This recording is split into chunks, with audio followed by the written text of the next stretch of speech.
My name is Howard Polans, and I'm an alcoholic. Bob, thank you for inviting me to participate. When I came into the program and I did my first inventory in 1973. As we'll find out when we get into this actually has examples from my personal inventory. There's a lot of examples that are omitted, however. Now, my wife, Pat, has not, I don't think she's ever seen this. And she's kind of the star.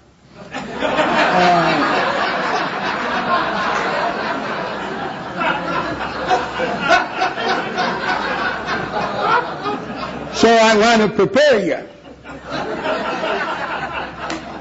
I think 3 minutes is enough preparation. Pat and I met in the 7th grade in this little town. I was born in Los Angeles, but I was raised in a little farm community near Wichita. And there's a couple of things I want to tell you. One of them, I'm sure you know, those of you that have heard me talk, it's impossible for me not to talk about anything that I don't tell the story about watching the movie where they were training wild elephants in India. And they started out by chaining the baby elephants or putting a rope around the baby elephant's right front leg and snubbing them up to a tree. And the baby elephant fought the rope and fought the rope and fought the rope until it came to believe that when the rope is tight, it's futile to pull.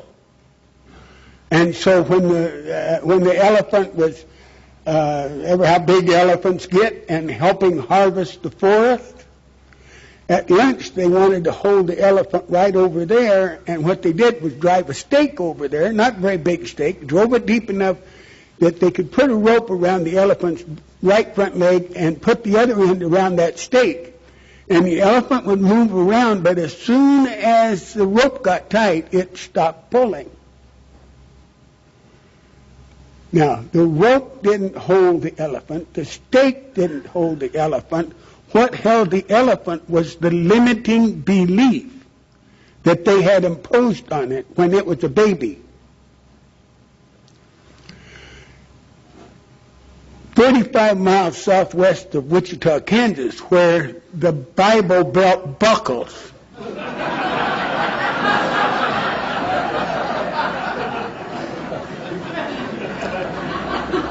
I was taught in the Methodist Church. Now, maybe they didn't teach, but I learned. What I got out of it was, I am separate from God. And that was the baby elephant belief. And you know, the thing about baby elephant beliefs, once you believe something that you haven't believed before, it goes into your memory box, and then it kind of generates a force field that repels any conflicting ideas that you might be trying to adopt. If there's a conflict, it's going to be resisted by this existing belief, and you're going to experience what psychologists call, they pronounce it wrong, I'm the one that gets it right, cognitive dissonance. And that's a feeling, it's a very, it's like low-grade alert. It's restless, irritable, and discontented. That's what cognitive dissonance is. And you resist learning anything new. And it don't make any difference if what you learned first was right. My daughter gave me a T-shirt not very long ago that says, there are only 10 kinds of people. Those who understand decimal numbers and those that don't.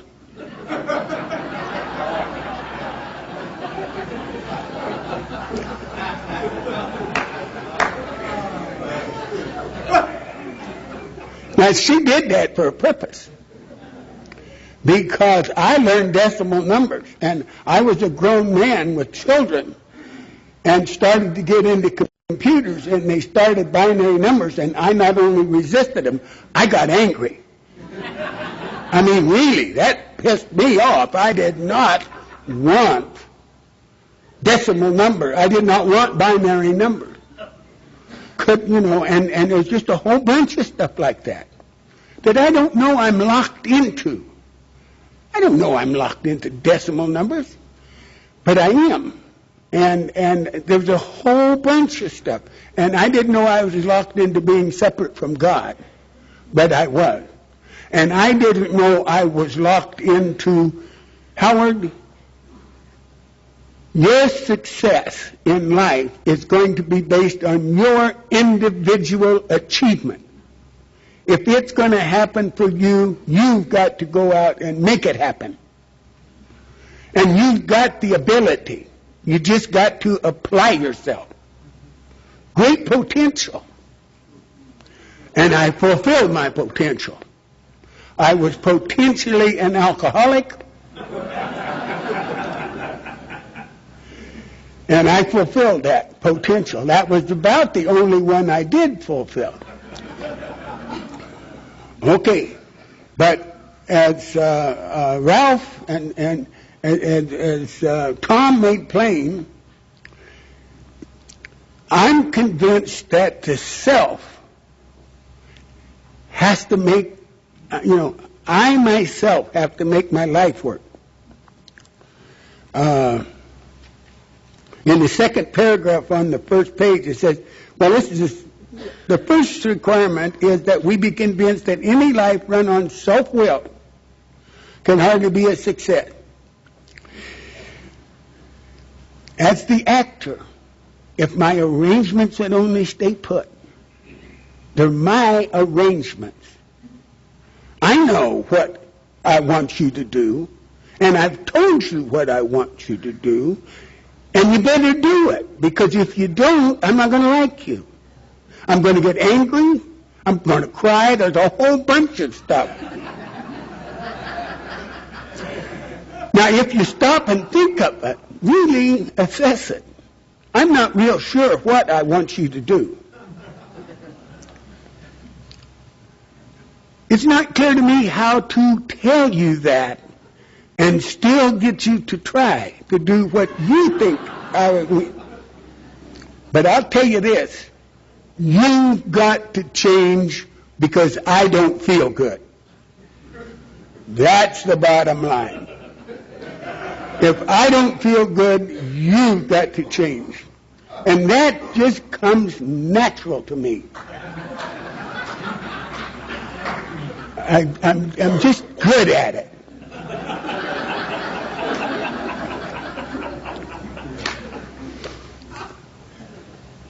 Our hero in AA, one of our many heroes, but one of our greatest heroes, was a guy named Chuck Chamberlain. And Chuck talked about the ego. And he said the best definition I have of the ego is that it is a conscious feeling of separation from God and from good. Now, if you feel separated from good, you feel bad. And you've got to, people have to do stuff to make me feel good. The reason I don't feel good is because I have this conscious feeling of separation from. That is a real feeling, Chuck said, but it is not reality. For in reality, nothing can exist apart from. If something exists, it has to exist as a part of. And that's not a new deal. That's been going on since the initial creation of the universe. This divine order has been there, I believe, manifesting itself. And I come to AA, and it isn't that that's still not the reality, but my feeling is I'm separate from. And I come to AA and I learn that the self One of the reasons you want to give that up is because it don't work. And you come to believe that there is some kind of a divine order that you can trust. It may not be God in the traditional sense of God. It may not be the religious God, but there is some divine order, some order and harmony that seems to be a part of everything that manifests goodness. Unless you base your sense of goodness on having your way. Now, if you base your sense of goodness on having your way, you're going to feel bad. It's just the way it is. And you don't have the power to change it. So, what is his basic trouble? Is he not a victim of the insane delusion? I added that, but I like it better.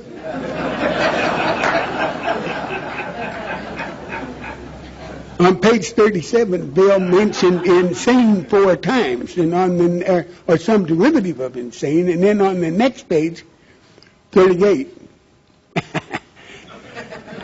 They are numbered in sequence. It says such a man would be crazy, wouldn't he?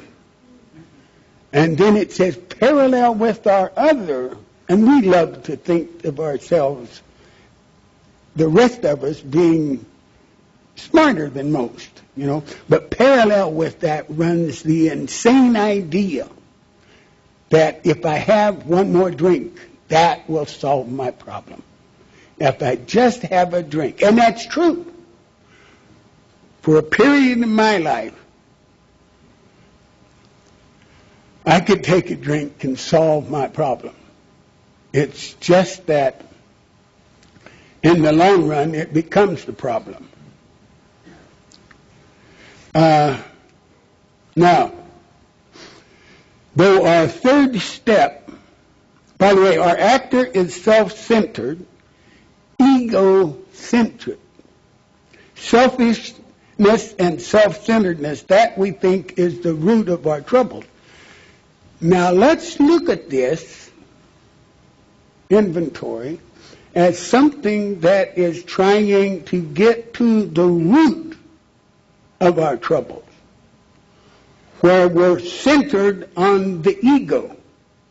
And ego in some language means self, where we're just centered on the self. Now that, I still have a hard time with all of this, but I had a hard time with selfishness and self-centeredness being the root of my problem. I knew better than that, because when I was a baby elephant, I learned that selfishness and self-centeredness means you don't care about your brothers and sisters. You don't care about your mom and dad. You don't care about your girlfriend. You don't care about your wife. You don't care about your children. You only care about you. Well, I knew better than that. I had always cared very deeply about those two people. So to tell me I'm selfish and self-centered, that's wrong. You know, I can shut my mind to that pretty easy. But when I come to eventually see that what it means in AA, at least for me, it means I have based my happiness and satisfaction on me being able to get every circumstance and event and everybody to conform to what I know is best. And if I can just do that, we will all be happy. Life will be wonderful. You just got to cave a little bit.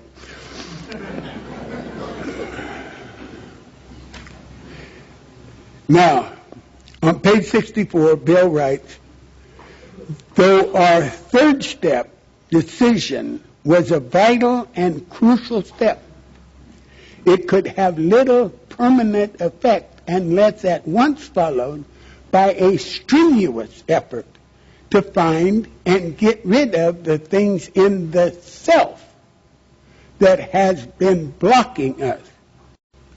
Blocking us from what? Blocking us from good. blocking us from God, blocking us from life.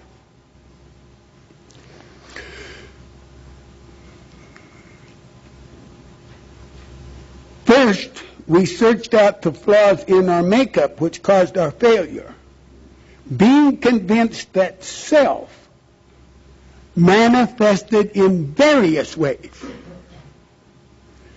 was what had defeated us. Self is what defeated us. It was manifested in various ways. Resentment was the number one offender. So the book made it clear that resentments are a manifestation of self. I don't think, just my experience, that I need a fourth column to tell me that my resentment is selfish and self-seeking. I was told that going in. Resentments are manifest because I'm selfish and self-seeking. I know that going in. I do not need a fourth column to tell me that. Now, I don't find any fault with the fourth column except to say, if I limit my assessment of my selfishness and self-seeking and my dishonesty only to my resentments, I have way underestimated the depth and breadth of my selfishness and self-seeking. It is not, in my life, limited to resentment. So, the manifestation of self, it's the self I want to get away from, the self-centeredness I want to get away from, and become God-centered. And we are not saints, but we can make progress towards that. And I could make very little progress without having done these inventories and worked the step.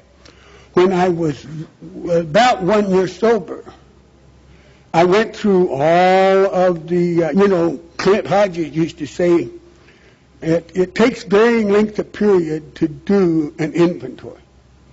It takes some people 1 year and 2 months. It takes other people 6 months. No, 1 year and 2 weeks. It takes some people 6 months and 2 weeks.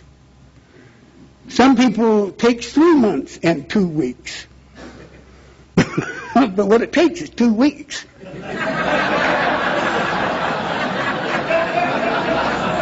All of that other stuff is stuff you have to do to get ready. To make sure you're going to do it right, because you don't, I had no idea.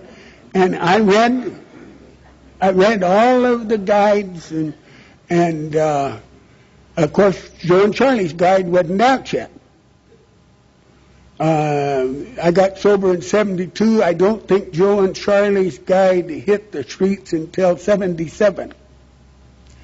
And so before that, we were left to drift. No, we were.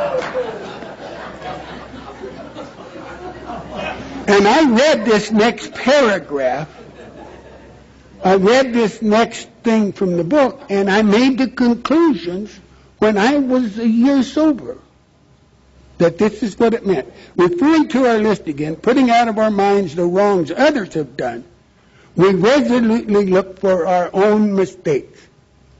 Where had we been selfish, dishonest, self-seeking, and frightened?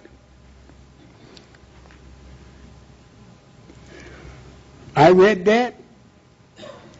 It was to me like a sheet of music. I thought Vince is going to lead a musical next year for Clancy's birthday. And I've been following him around auditioning, and this morning, because I'd like to sing. I'm not good at it, but I'd like to sing. After me rehearsing for him several times yesterday, he came over and said, "I'd like to ask you a favor, Howard. Don't sing to me." you talk, but don't sing to me. And I wanted so bad to get up here and sing.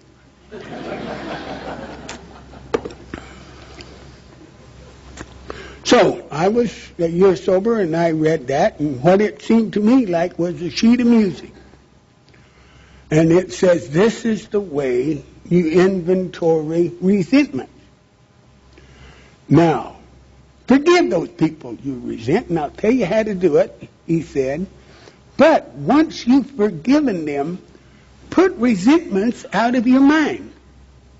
And now look at selfishness and self-seeking, because we can't tell the difference. We lump those together, and we follow the same music as we did in doing the resentments.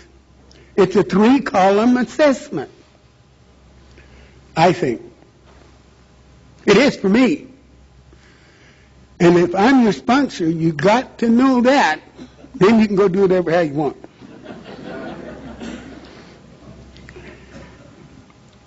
Here, I think we're being told that selfish and self-seeking behavior is the number 2 offender.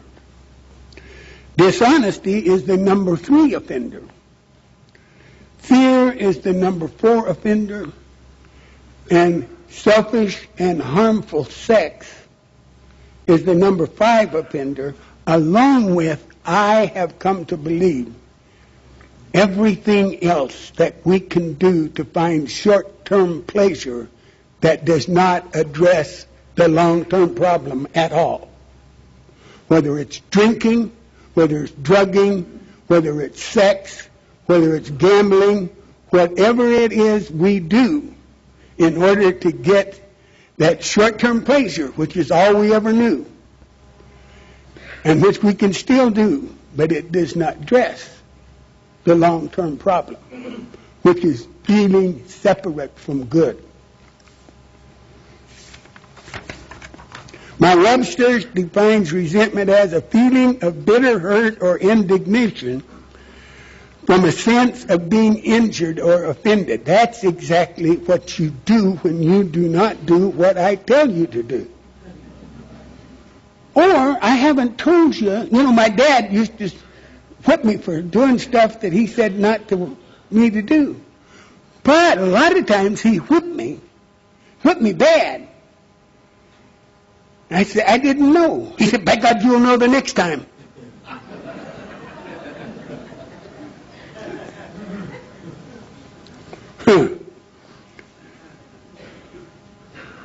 If I haven't told you what I want you to do, you should know. And you should behave that way. And if you don't, I'm offended. Because I feel bad. And if you just do it right, I'd feel better, I think. It had been helpful to me in doing my inventory, and not particularly, but with my resentments, by orienting myself to my home, who I was living with, who was in the neighborhood, what town I lived in, who did I know in town, and how did we get along. Well, I worked while I lived in that house. Who did I work for, and who worked for me? By orienting myself to that, and then just kind of looking at how my life went there, I found a lot of resentment. Bob B., in a tape I have of him talking about the 4th step, he said, if you have trouble getting this started, why don't you talk to your boss and say, I'm starting to do this list of character defects and I can't think of any. Tell your wife, your kids. He said, in a little bit you'll have a lot, you'll be a long way into this inventory. That is the truth. But by orienting myself to where I live and then kind of reliving the high spots or the low spots, I can identify my resentment. And then once I have all of those resentments, I can go to my previous home and go through that same thing, clear back to where In 1932, I moved into with my dad and 4 kids, moved into a 2-bedroom house. One of the bedrooms was very small, though. That was my 2 sisters. My brother and I and Dad and Mom had the same bedroom, along with a washing machine and all the tubs between our beds. So it was a compressed area. And I go back to there and go through the things that I resented about that. Then when I get through, on page 66, it says, here's the key. Here's the key. Let's look at these resentments and these people that I resent, and these institutions I resent, and the principles I resent. Let's look at each one of them in an entirely different way.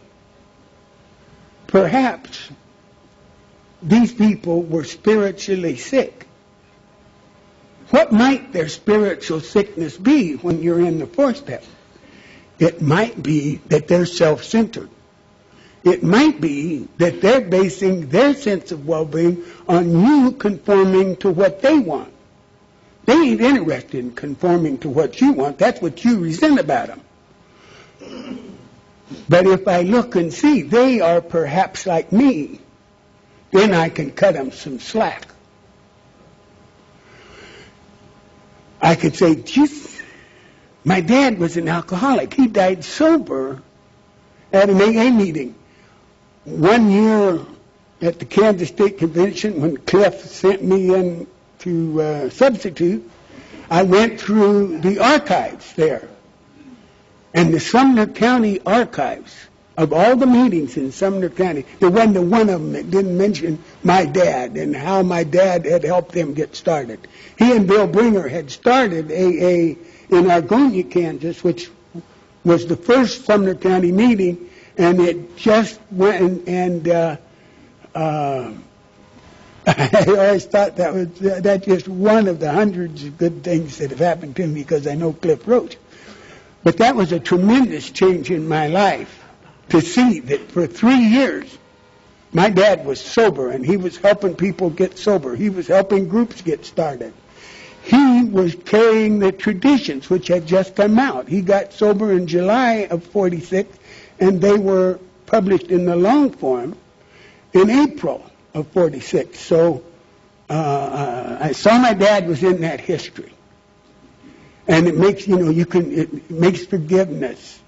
Cut him some slack. I could see that he, like me, and I can cut him some slack. It says we ask God how to show them patience, pity, and kindness. I switched pity to compassion. The dictionary lets me do that. So I give him patience, compassion, tolerance, and kindness. Those things are for giving. There's no quid pro quo. There's no let's make a deal. They are for giving. And you want to forgive them because the beating that I got in 1935 is over with. Every place in the world except in my head. And I still have it in my head when I'm 40 years old. And I don't just have it, I have it as a tall pole in the tent of my life. I don't run into a problem that I don't blame my dad for. That's because I went to therapy before I came to the program.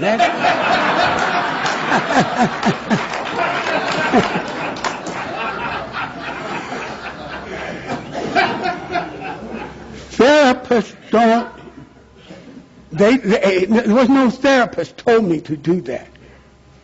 He could have kept me there forever at $35 an hour when we didn't have nothing. He could have kept me there forever and never convinced me that my dad wasn't my problem. It just, I was simply not open to it. And after I came to AA, I was open to it. Let's look on page 3. My, how time flies. I told that to Pat one time. She said, it don't fly so fast if you're just sitting there listening to you. She said, time drags and drags and drags. I kind of switched the sequence that I had in my first inventory. I didn't have columns. I just kind of, in the next chapter it says, once you've told someone your entire life story. And that's what I settled on as a format. Just succinct things, starting with my dad, and then succinct statements about why I resented my dad. And at this home. And then I went and I'd list why I resented my mom and my brother, particularly my brother, and my school teachers, and all the way down. I have reversed that in this sample because the book says we go back through our lives. And I'm tired of arguing with the people I sponsor that means you start at the present. I'm tired of them arguing with me, so I switched it. And say it says go back through our lives. We start now and go backwards. My neighbor. I'm resentful at. From 1995 to the present, I was living in Gilbert, Arizona with my wife. I'm resentful at my neighbor. Has noisy pool parties late at night. I never did that myself. We didn't have a pool. Barking dogs. We have a lawn in Arizona. He has a desert landscape, and he's out there drunk with this spray, and he kills my grass, and these weeds just keep growing up through the rock, but he's wiping out my grass.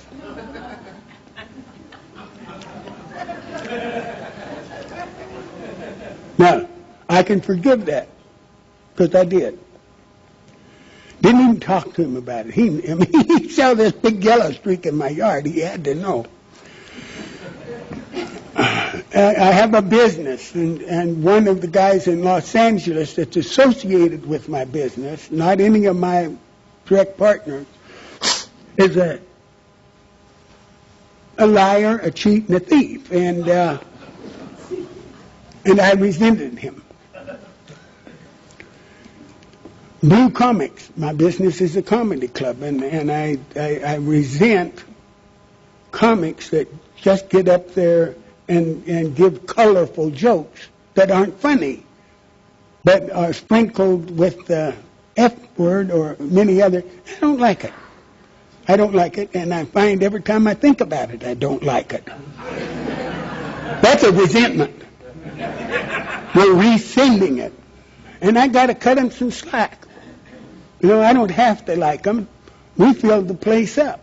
The people that are there, my purpose in life today, I think, is to serve my fellow man and God. When my life is working best, I love my life because I'm providing an AA meeting for all non-alcoholics, where people can come in and get a different look on life and laugh about it. What a fine service that is. And I'm working on the other. Part of what I'm working on is to clean it up a little bit. Now, I'm like Chuck C. Now, I'm not much like Chuck C., but that I have made my goal to be of service. And it's making me rich.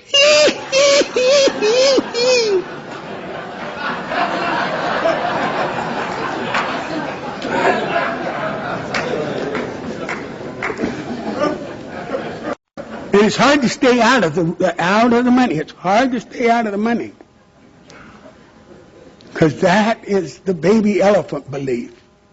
If I just had more money. Howard Hughes, who's one of my heroes, ran less than $900,000 from that the Texas courts evaluated his inheritance at. 800 and some thousand dollars. He ran that into $20 billion. $20 billion. That's when a billion was a lot of money. And he had 20 of them. And I'll bet you he didn't have 20 happy days in his adult life. So it's not there. We know where it is, but how do we get there? How do we get those things that have been blocking us from him out of the way? Well, I put California down here. From 1991 to 95, I resented California because it was too crowded. We had been living, which counts for why we're living in Gilbert now. But before that, in 1985 to 91, I was living in Chandler, Arizona with my wife and daughter. I had a subordinate that worked for me who, when I would tell him to do something, I'd try to get him to do it, he would reinterpret his part of the contract with the government and say, I can't do that because it's not in my contract and we can't spend money on stuff in the, you know. And if somebody takes that position, you resent it. Human resources, that's a department in our company. They treated me like they thought I was a male chauvinist pig when I wasn't. Etc., etc. From 1953 to 1985, living in Southern California with my wife, 2 sons, and a daughter. I resent my wife. Why? She joined Al-Anon and will no longer listen to my reasons.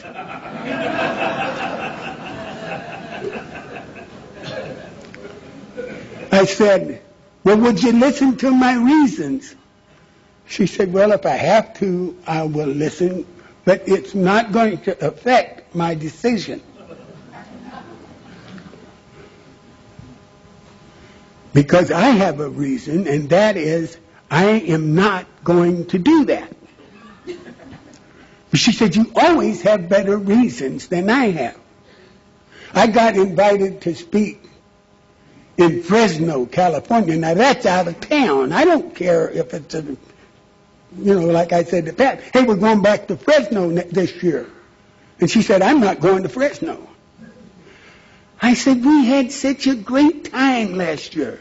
To which she said, I know that, and we did have.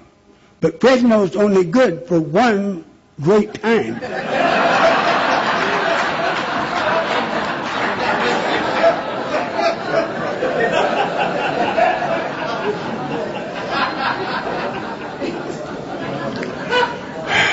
Now, she goes, but you see, I always have my way.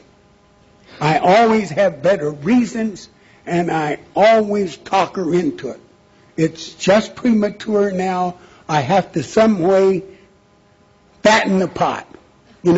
I've got to put more into the pot than I have in order to persuade her to go.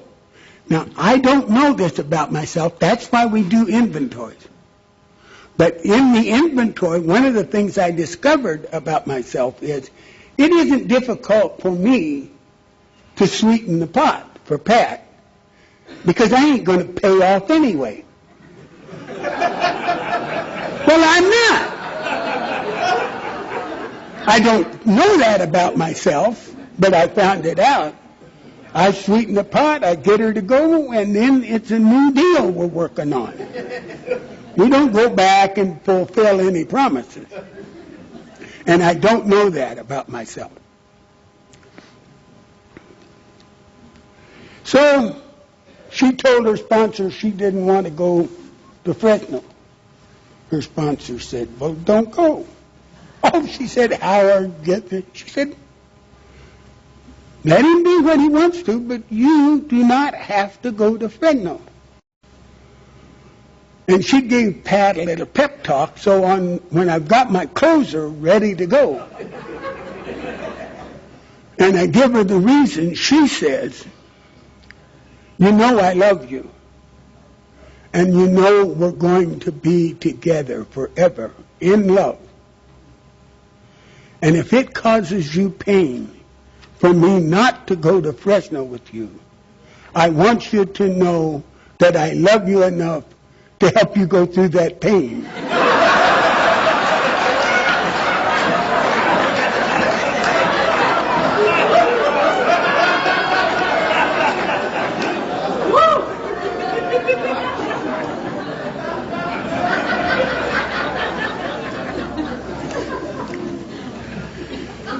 When I was living in and around Wichita, Kansas, I was afraid of my dad all the time.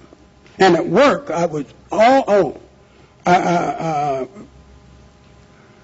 my dad was physically and mentally abusive. Towards the last of our lives together, I think I was a senior in high school or something, the last time he punched me out.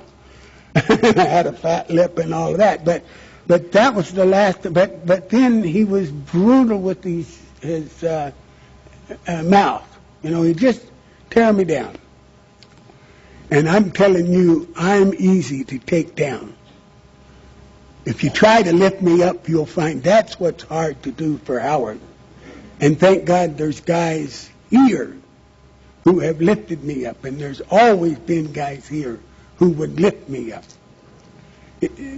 Seldom do I run into people that will put me down. And if they try to, I know that they're really trying to lift me up. It's a hell of a deal. I resented my dad.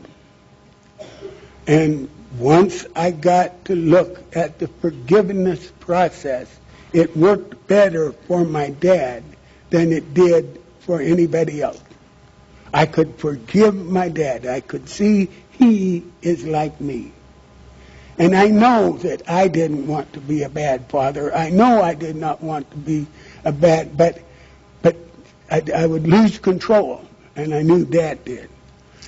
Now, there was at this place in my inventory, particularly my first inventory, I saw my dad was not my problem.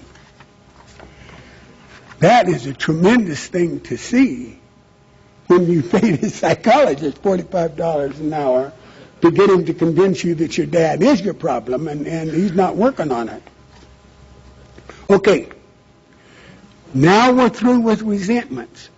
We have identified all of them that we can think of going back through our lives. Nothing counts but thoroughness and honesty. It don't make a difference whether you have 3 columns, 4 columns, 14 columns, or no columns at all. The truth is, when Bill Wilson's about 15 years sober, he sees he needs to put forth some improvements in the steps as they were described. At least it says this on page 352 of Pass It On.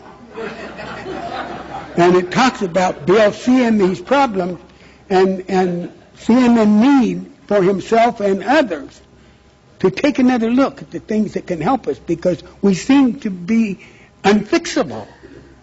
We don't seem to have the kind of fixes, and so he did this big book. And if you go through, the 12 and 12, and if you go through step 4 in the 12 and 12, I think he asked 24 questions, something like that. There's 20 questions. That would have been good. No, it would have had to have been 24, because everything had to be divisible by 12 to be spiritual. NAA. So it was 24. And people do that as an inventory, and it enriches their lives. People do Hazeltons, and it enriches their lives. People do these things as long as they're thorough and honest. My experience was when I was 5 years sober, and and the format come out for the fourth column, I couldn't make it work for me. And I knew some of the reasons that I was doing the inventory, and I knew, you see, because when I was a baby elephant, I learned that this is the format. And I'd say to you guys, you got to open your mind to this format. Anyway, referring to our list again, putting out of our minds the wrongs others have done because we have forgiven them, we resolutely look for our own mistakes. Where have we been selfish, dishonest, self-seeking, and frightened? Being victims of the insane delusion that our satisfaction and happiness depends on our managing well, we assert ourselves, our self-will, into the lives of others in order to get them to do the right thing. And if they don't do the right thing, I resent that. But how about the countless times that Ralph referred to where she caved in and did what I wanted her to do simply because she didn't want to go through my stuff anymore? She'd just rather cave in, or because I have better reasons than she had. And because she's an Al-Anon that believes if she just does things better, that will solve my problem. How about the countless times she had, well, there was one other time she went to Fresno. But, you know, how about those times? How about the times when I'm the supervisor? There ain't a state in the United States, there isn't a state in the United States that don't have someplace in its state law a provision that if you work for me and you do not do what I tell you to do within your scope of work, I can terminate you for insubordination. Your very job, your culture imposes your conformance to me if you're working for me. Now, do I need to inventory myself to see if I'm taking advantage of that in some way? Boy, I'm missing a lot if I don't. And one of the great things about doing it that way is each time you have caved in because you had to or because maybe you wanted to, you just might be a nice guy and said, well, I'll be nice to Howard. That don't, it don't make me any difference. I'll do it. Every time, nearly every time, I could not think of an exception when she caved in that it made me feel good. I felt unworthy.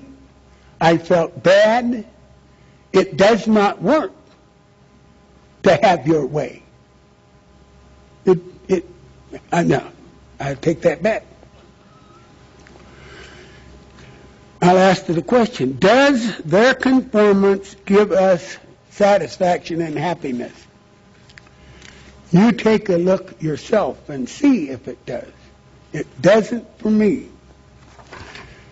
On the next page, I have a list of, I was selfish and self-seeking with, in what way, and it affects mine. I was living at the present place. My employees, I have a tendency, I'm much better. I want to say that. I've done what Tom was talking about. I apply this stuff in my life. I could never have applied it if I hadn't gone through this and saw, because I did not know I was that way. Swear.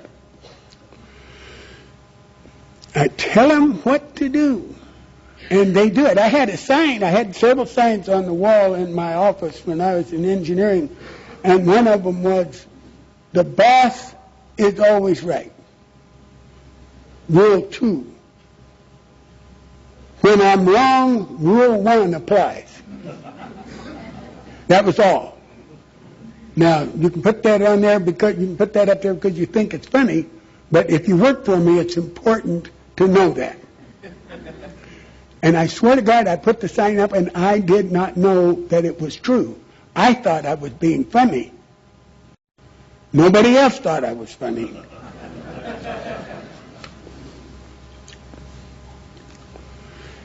From 1966 to 1985, living in Culver City, California, where my wife, daughter, and son.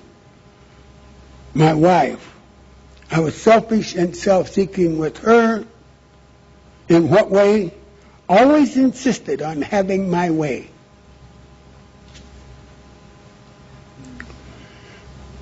It affected my position of authority in the family. I had to be the authority in the family. And when she didn't do it, I resented it. I just put that in there to kind of show how a fourth column might look if you put it in a three-column format.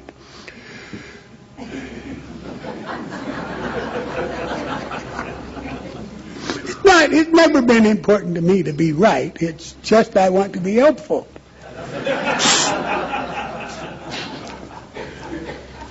But as Ralph and Tom said, this is the truth for me. It's my experience. This is what I did. And this was my experience with what I did. When she went to Al-Anon, okay, now, I wrote down, always insisted on her having her way. Then I thought, I ought to have put Al-Anon on my resentment list. Because Al-Anon was what gave her the tools to turn against me. But then my mind jumped to this experience. When I was 30 days sober, Kenny Sixberry was my sponsor that day, and he said, is your wife home, and could we go home and talk to her? And I said, sure, and we went home, and he talked her into going to Al-Anon.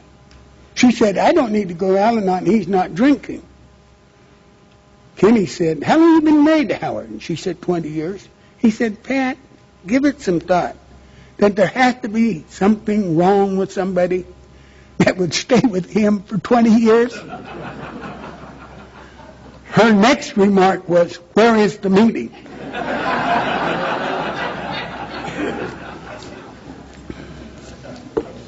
Okay, I remembered that when I said I will resent Al-Anon, because I knew Al-Anon was helping us. But I'm spring-loaded to self. I'm telling you, I am not spring-loaded to God. That's why I'm here. I want to be spring-loaded to divine order and be conscious of that and feel good about it. But I'm spring-loaded to self. So my mind, when Kenny leaves, I said to Pat, I want you to go to Al-Anon because they use our 12 steps. And if you use our 12 steps, it will enrich your life like it does ours.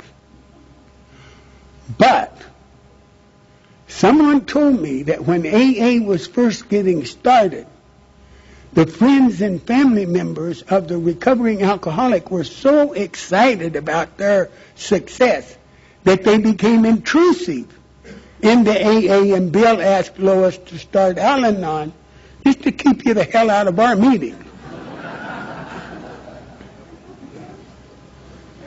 I had not heard that. Nobody had said anything like that.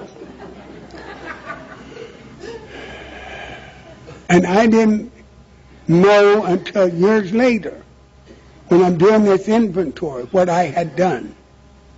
And what I had done was say, if you're going to try what I'm trying, I want you to know going in that mine is better. I'm better than you. I am the authority. And what the hell you're going off looking for God for when you got me? I mean, that's what that statement says. She decided to go to another 12-step program. And when she did, I said, I want you to go. If you go to Overeaters Anonymous, they will help you with your overeating like the AA helped me with my drinking. But if there was as many drunk people coming to AA meetings as there are fat people people going to OA meeting, I probably wouldn't go to AA.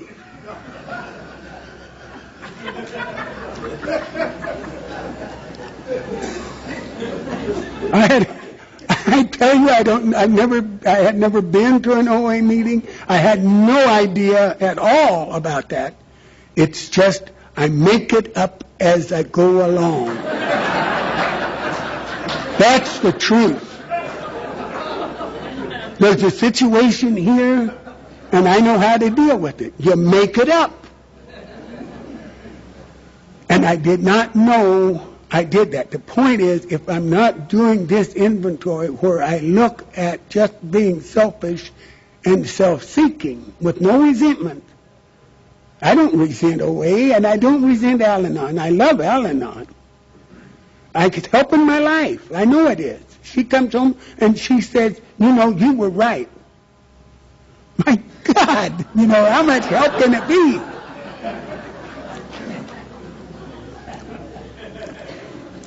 So we all have gone around, those of us that used to go around and listen to Chuck. Those of us that have read his book will find, I think, in the book, where he uses the phrase, in him we live and move and have our being. That's not in the book. The being isn't in the book, but that's the way he said it. Now, the thing is, I had heard him say it nearly every time he talked.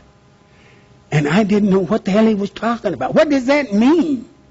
I didn't know it was biblical. And it don't make sense to me. That's how self-centered I am. And that's how far away I am from God. How my concept of God is still, he ain't here. And, Pat's going to this church, and she wants me to go to church with her to help me, a big-hearted guy I am. I went with her.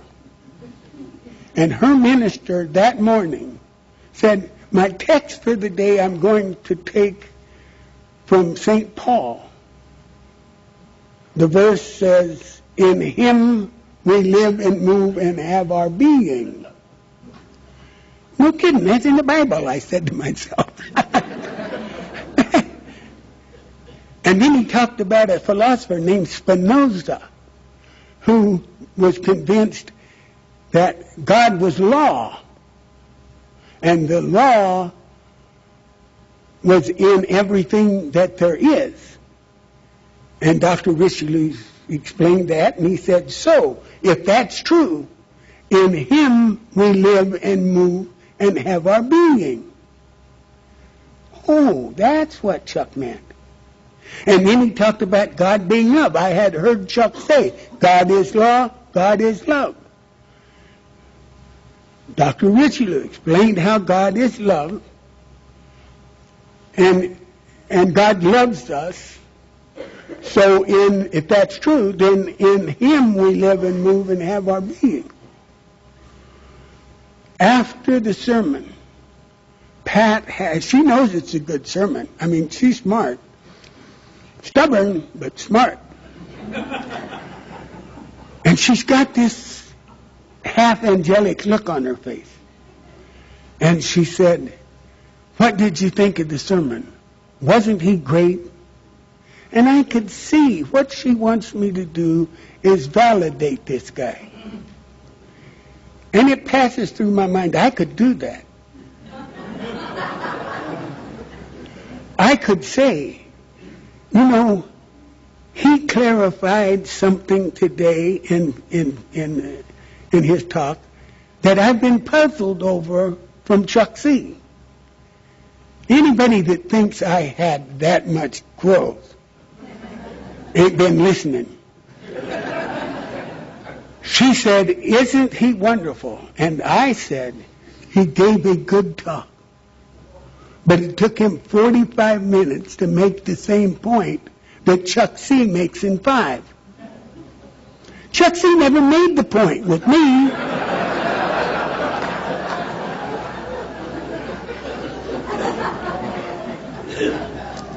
I have a chance to be a good person, and I can't be a good person. I have to be the authority. Who I have to help me has to be better than who she has helping her. Now, she can think that's not right, but she ain't going to think it because I admit it. Now, another thing, I would have missed this stuff.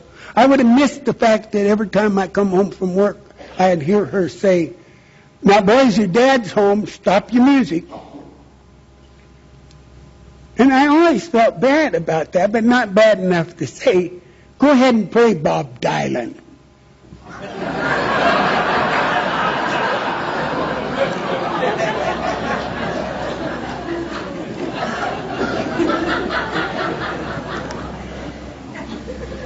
I don't mind you learning drums, but don't do it in the house, And I look back and, I missed a lot of stuff. I missed a lot of stuff that I guess if you lost it, you lost it. So you let it go. But I would have never known that I was that way if I hadn't. I honestly didn't resent them liking their music. I just didn't want to listen to it myself. Pat listens to music, and she may not like it, but she'll say to herself, "The kids would like that. I'm going to buy that record."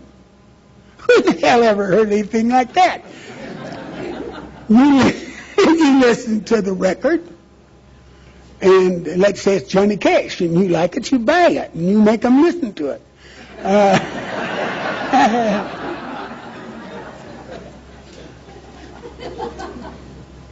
I remember, this doesn't have anything to do with the inventory, except it's a good thing to think about. It's a good thing for me to think about and a good thing for me to tell. And Pat said at dinner, "When we get the dishes done, I want to take you down and buy you this new album, this new record that I heard. You're going to love it." Ann told me the story not too long ago, and she said, "I don't like for you guys to tell me." She's 40-something now, but at the time she was much younger. And she said, "I don't want you guys to tell me I'd like something, because if I didn't like it, you'd be disappointed. And I didn't want to disappoint you." I hope she never takes a drink.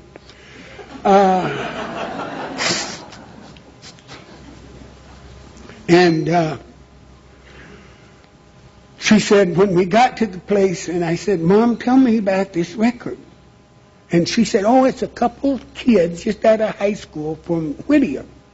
The guy plays the keyboard and arranges the music, and the girl has a beautiful voice. They call themselves the Carpenters. That's their last name." And Ann said, we went in, and Mom said, "Listen, that's the record there." And Ann said, "It was Karen singing Sing a Song, and I've never been the same since." And she never was the same since. She listened to every Carpenter. She knew all about who was in the band.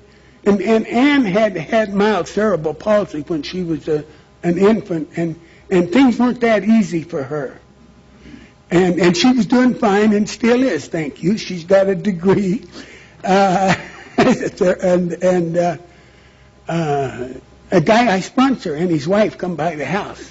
And the wife said, "Isn't that Karen Carpenter singing?" And Pat said, "Yes. Our daughter is their greatest fan. And our daughter uses their music as a therapy."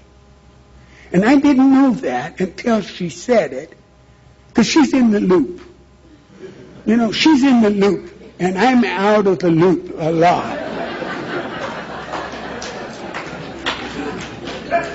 But she said, "Ann uses her music for a therapy," and I thought, I'm in the loop. That's right, she does. Now, very close to the end of the story, we got a telephone call a couple weeks later, and the voice on the machine said, "Hi, this is Karen Carpenter. And I heard that Ann Polans was my biggest fan, and I called to say thank you." And you can't guess who erased the damn message.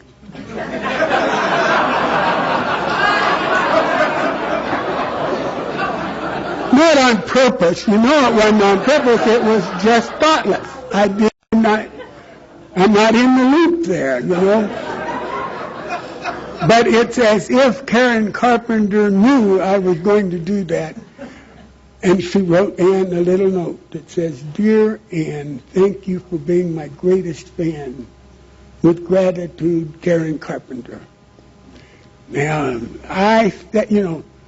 that's the kind of thing I want to think about my wife and about her being a mother and the stuff that she does. And I could never do that until we've done the things we have to do. My God, how good is that? It is like I feel good. Never felt good anything else I ever done, but something's working. In my actual inventory, there were 28 little stories, like the AA, like the Al-Anon meeting, the OA meeting, the minister. Pat went to a thing called Life Spring, maybe the Est or something. Anyway, there was a bunch of things she was doing to find a better foothold in life, as well as Al-Anon. And each time I think, go ahead and do it. But each time, if it called on me to help, the help was not there. And I would have argued that it was, but it wasn't. Referring to our list again, we resolutely look for where we have been dishonest. In the same way as in preparing our resentment inventory, we go back through our lives, orienting ourselves from home to home. Dishonesty includes lying, cheating, stealing, telling the truth in such a way as to deceive the other person. That's lying. When you're running late and you make a left turn on purpose. Pull in the first driveway and come back so when you get there you can say, well, I'm late, but I made a wrong turn on Dell Road.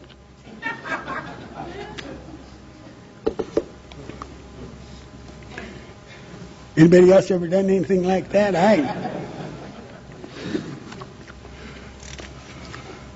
Between 1966 and 1985, living in Culver City, California, with 2 sons and a daughter.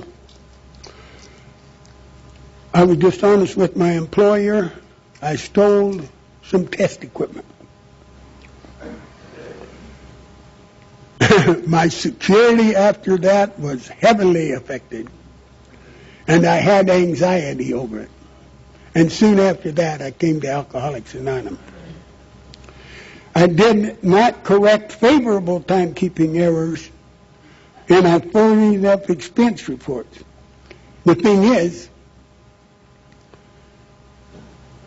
they had a new system so that we could take one-day vacations. They never got that system working good. So there were times when I'd take one-day vacation, approved, but it wouldn't get subtracted from how many vacation days I had. And you're absolutely right. That's God's will. That is God's will. If they accidentally take 2 instead of 1, we're going to get that corrected. How stupid can they be?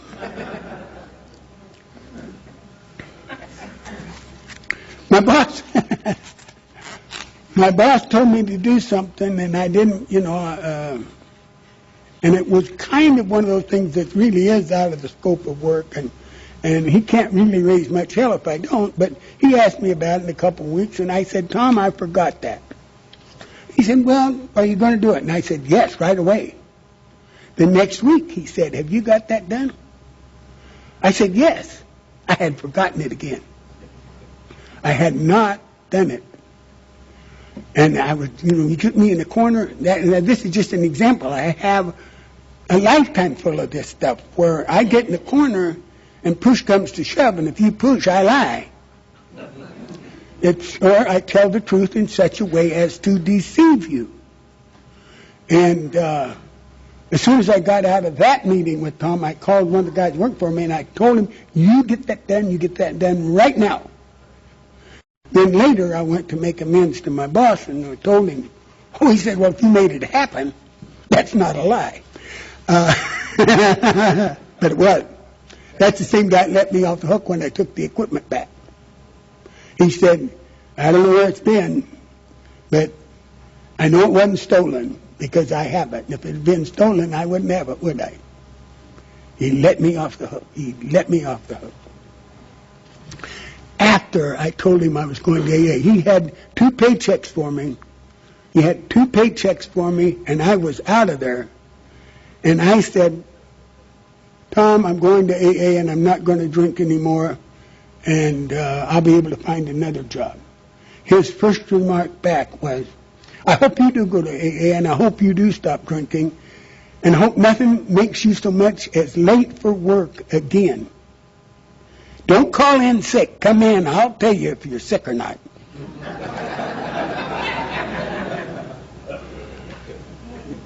But the reason that he tore up the termination page was because I said, I'm going to AA. He told me that later. He said, hell, you'd never said that before. You see, AA was attractive to him so that I got my job back. That's attraction. That he thinks they can help me if I just go. He don't know nothing about AA. He does not know literally anything about AA except we are attractive. What a deal. That's not in the inventory. I just got excited. I lied to Pat about the car brakes failing when I was drunk and I hit a stop sign. It's a beautiful story, but I'm going on. I did not, this will come as a big surprise, I did not tell her that I owed the Bank of America and the credit union $2,500, which we had no money coming in to pay. It was just a complete loss. This was in 72. If you ratchet $2,500 up based on inflation, you're at $30,000 or so or more. How'd you like to owe that and her not know it? There's pressure there. I didn't tell her I stole the test equipment either. Now, very quickly after I come in AA, I got the $2,500, kind of out of the clear blue sky. But was that a happy event? No, because she knew I got the $2,500, and I had stuff to do with it that she didn't, and she is not happy. So this wasn't a happy event. She helped me take the equipment back. She went to the bank and signed the note. She sat out in the car when I went in and got the equipment and put it in the trunk of the car. I took her home. She'd been in Al-Anon long enough to say, now, is there anything else? There wasn't anything else like that. I always lied to her about my drinking. I was only going to drink a half a pint a day. Then I'd think, well, I don't mean exactly half a pint. I'm going to average a half a pint. I think I'll go get tomorrow's this afternoon.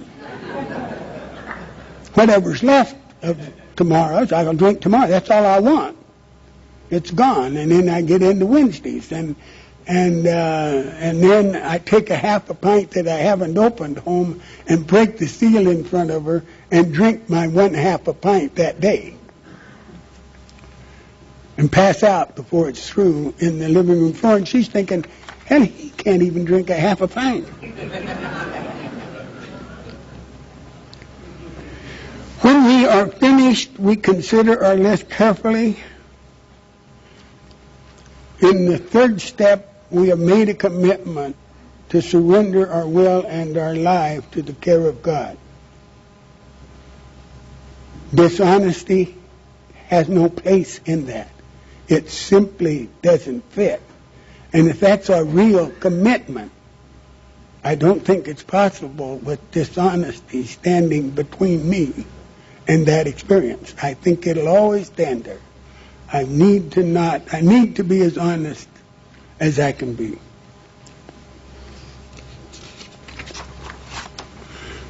Fear is the number 4 offender. Same format. Going through, listing my fears. My fears were the longest list. Maybe selfishness and self-seeking ended up being the longest list, but fear is the tall pole in the tent of my life.